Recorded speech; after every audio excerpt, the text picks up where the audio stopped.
మాదొక తరము, మా పిల్లలది ఇంకొక తరము. తరము వెంబడి తరము వారు ఏం చేయాలంటే దేవుని యొక్క కార్యాలను కొనియాడాలంట. ఇప్పుడు నువ్వు ఉన్నావు, మీ మమ్మీ డాడీకి పిల్లలు లేకపోతే ప్రార్థన చేస్తే దేవుడు మిమ్మల్ని మీ అమ్మ నాన్నకి ఇచ్చింది. కాబట్టి నీ జీవిత కాలంలో నువ్వు ఏం చేయాలి తెలుసా? మా మమ్మీ మా డాడీకి పిల్లలు లేనప్పుడు మేము వచ్చినాం కాబట్టి మేము ఏం చేయాలి? భయము, భక్తి, క్రమశిక్షణ, మంచి జ్ఞానం కలిగి దేవుని సన్నిధిలో ఉండడం అలవాటు చేసుకోవాలి. చెడ్డ మాటలు మాట్లాడకుండా, చెడు పనులు చేయకుండా, దేవుని నామాన్ని మహిమపరుస్తూ అందరిలో కూడా మంచి వాళ్ళని అనిపించుకోవాలని ఉంటుందా, చెడ్డ వాళ్ళని అనిపించుకోవాలని ఉంటుందా? మంచి వాళ్ళని అనిపించుకోవాలని ఉంటుంది కదా. కాబట్టి ఆ మంచి జీవితాన్ని మనం జీవించాలి అని అంటే ఎక్కడ నేర్చుకుంటాం? దేవుని సన్నిధిలో మాత్రమే. స్కూల్కి వెళ్తాం, మనకి స్కూల్ నేర్పిస్తుంది, క్రమశిక్షణ నేర్పిస్తుంది కదా. ఎలా చదవాలి, ఎలా రాయాలి, ఎలా పలకాలి, మాటలు అనేది నేర్పిస్తుంది. నర్సరీలో స్కూల్కి పోతే ఏమి రాని వాళ్ళని చేతికి ఒక స్లేట్ పెన్సిల్, ఒక పలకం ఇచ్చి స్కూల్కి పంపిస్తారు.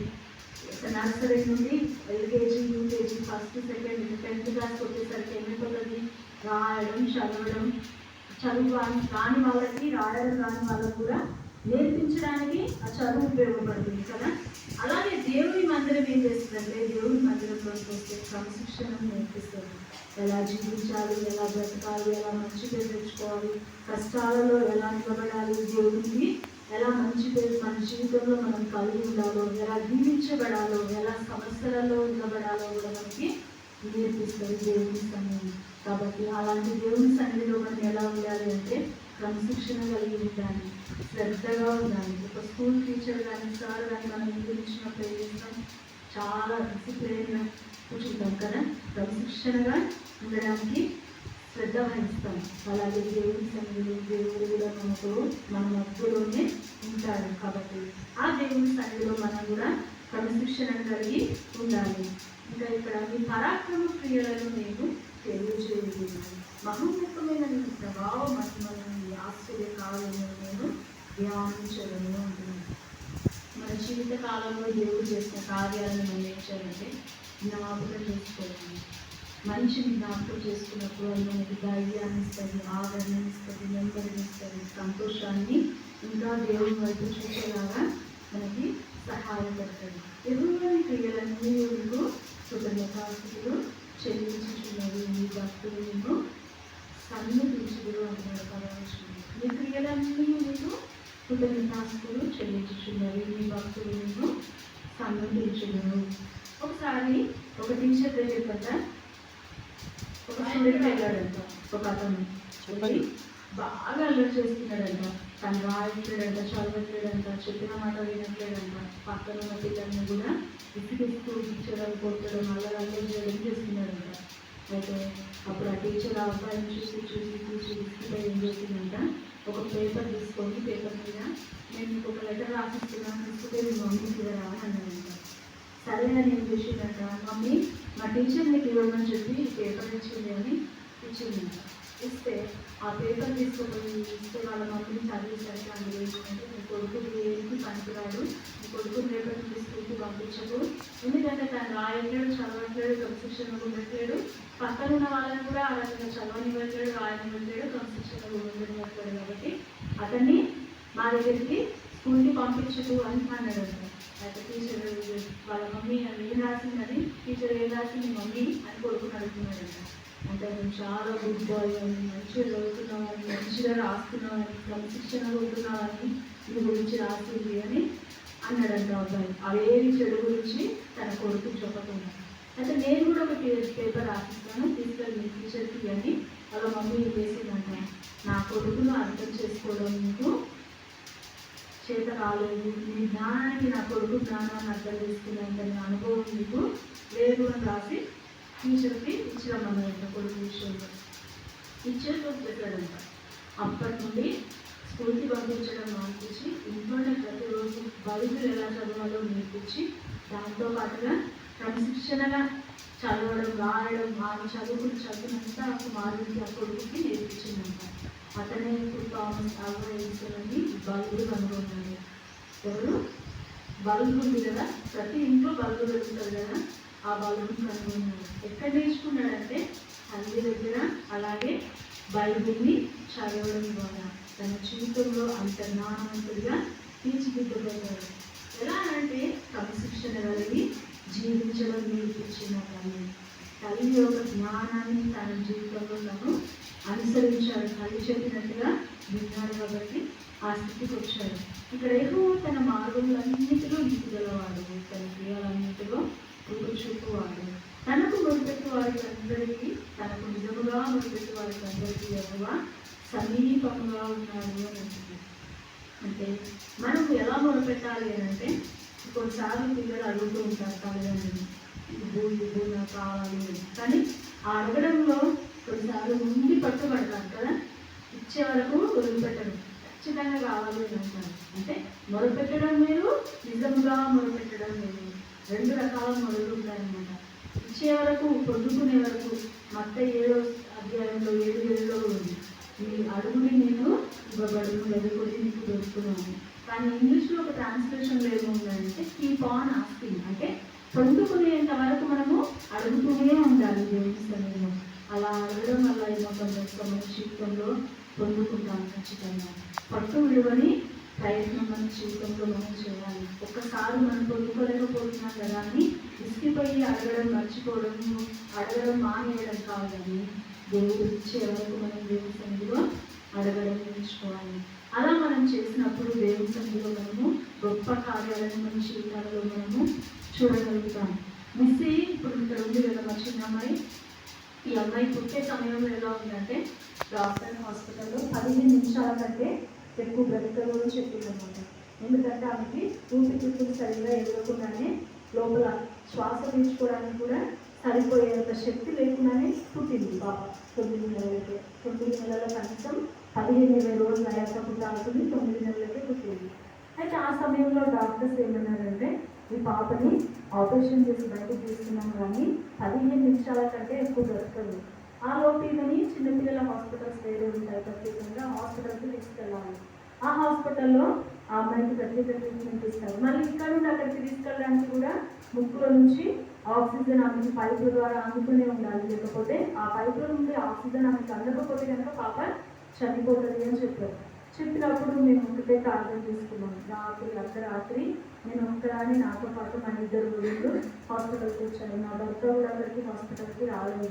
అమ్మనేమో ఇక్కడ ఉంది, పెద్ద అమ్మాయి ఏమో మా అత్తయ్య మామూలు ఉంది, బాబులు కొంచెం వేరే వాళ్ళు ఎదురున్నారు, పెద్ద పిల్లల దగ్గర.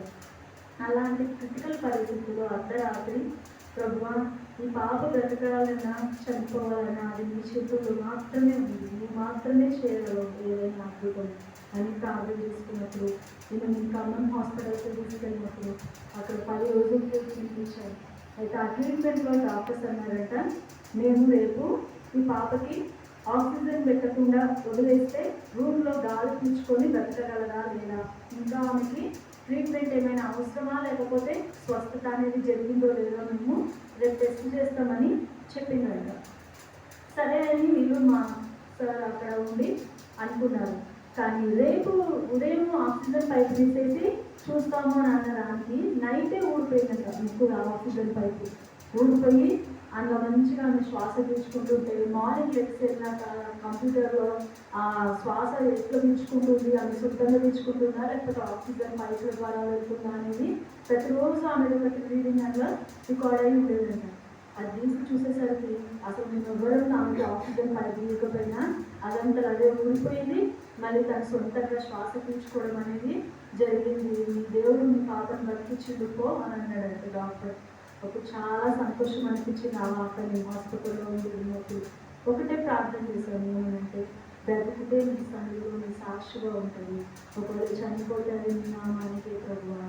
దేవుని సన్నిధిలో ఆ రకంగా తీర్మానించుకున్నప్పుడు దేవుడు ఆమెను బ్రతికించి ఇప్పటి వరకు మళ్ళీ హాస్పిటల్కి వెళ్ళే సమస్యలు ఏవి రాకుండా ఆరోగ్యంగా ఉంచారు. ఎందుకు చెప్తున్నానంటే, మన జీవితంలో మనం దేవుని మీద దృఢమైన విశ్వాసాన్ని, నమ్మకాన్ని మనం కలిగినప్పుడు, నిజంగా మొరపెట్టడం మనం నేర్చుకుంటే మన మొరని దేవుడు ఏం చేస్తాడు తెలుసా, తప్పక వింటాడు, తప్పక మన సమస్యలో మనల్ని విడిపిస్తాడు, మనల్ని బలపరుస్తాడు. ఇక్కడ నా జీవిత కాలం అంతయు నేను వారు స్థుతించడం అంటున్నాను. నేను బ్రతుకు కాలం అంతయు నా దేవుని కీర్తించడం అంటున్నాడు. 146 రెండవ వచనాన్ని చూస్తే, అంటే మన జీవిత కాలం అంతా కూడా మనం ఎలా ఉండాలి అంటే దేవుడికి స్తుతించేవారుగా, కృతజ్ఞతాస్తుతులు చెల్లించేవారుగా, దేవుని నామాన్ని మహిమపరిచేవారుగా మన జీవితంలో మనము అలవాటు చేసుకోవాలి. అన్ని కలిగి ఉన్నప్పుడు దేవుని మహిమపరచడం కాదు, ఏమీ లేనప్పుడైనా మహిమపరచగలగాలి. సంతోషంలోనే కాదు, దుఃఖంలో, వేదనలో, బాధలో కూడా దేవుడిని స్థుతించేవారిగా, దేవుడిని ఆరాధించేవారిగా, దేవుడిని కృతజ్ఞతాస్తుతులు చెల్లించేవారిగా మన జీవితంలో మనం ఉన్నప్పుడు దేవుడు మనల్ని తగిన కాలం ముందు ఏం చేస్తాడంటే హెచ్చిస్తాడు, దీవిస్తాడు, అభివృద్ధి పరుస్తాడు. స్టార్టింగ్లో కొంచెంగానే మనం ఉండొచ్చు, కానీ బట్టి మనం ఏం చేస్తాడు, మహాభివృద్ధిని పొందిస్తాడు. కాబట్టి మన జీవిత కాలంలో మనం దేవుడి సన్నిధిలో ఏం చేయాలంటే, నీ క్రియలన్నీ నీకు కృతజ్ఞతాస్తుతులు చెల్లించుచున్నవి అని అంటున్నాడు 10వ వచనంలో. నీ భక్తులు నిన్ను సంతోషించుదురు అని అంటున్నాడు. అంటే దేవుడు మన ఎడల చేసిన కార్యాలను బట్టి మనం ఏం చేయాలి, కృతజ్ఞతలు తెలియజేయాలి దేవునికి. దేవా, ఈ రోజు బ్రతుకున్నాం, ఈ రోజు నీ సన్నిధిలో ఈ విధంగా కూర్చొని నువ్వు మనకు ఇచ్చిన ఆరోగ్యమే, నువ్వు మా ఎడల కలిగిన నీ యొక్క కృపనే, అందుని బట్టి కూడా నీకు ఏం చేస్తున్నానంటే కృతజ్ఞతాస్తుతులు చెల్లిస్తున్నాను మనం దేవుని స్తుతించేవారిగా ఉండాలి. యెహోవా పడిపోయే వారిని అందరినీ ఉద్ధరించేవాడు, కుంగిపోయిన వారిని అందరినీ లేవనెత్తువాడు. సర్వజీవుల కన్నులు నీ వైపు చూచుచున్నవి, తగిన కాలము నీ వారికి ఆహారం ఇచ్చుచున్నావు. నీవు నీ గుప్పిల్ని విప్పి ప్రతి జీవి కోట్లను తృప్తిపరచుచున్నావు. ఆయన గుప్పిలు విప్పినప్పుడే ప్రతి జీవి కోరిక తృప్తిపరచబడతాడు. ఒక సైంటిస్ట్ పరిశోధనలు చేసి చెప్పింది ఏంటంటే, మనిషి అంట భూమి మీద ఉన్న పక్షులు ఉన్నాయి కదా, ఆకాశ పక్షులు, రకరకాల పక్షులు ఉన్నాయి. మానవులందరూ, ప్రపంచంలో ఉన్న మానవులందరూ కలిస్తే కూడా ఒకరోజు భూమి మీద ఉన్న పక్షులన్నింటికీ కూడా ఆహారము పెట్టలేదంట. ఎంత గొప్పవాళ్ళైనా, ఎంత కోటీశ్వరులైనా, ఎంత ధనవంతులైనా కూడా భూమి మీద ఉన్న ప్రతి జీవికి భోజనాన్ని కూడా, ఆహారాన్ని కూడా పెట్టలేదంట.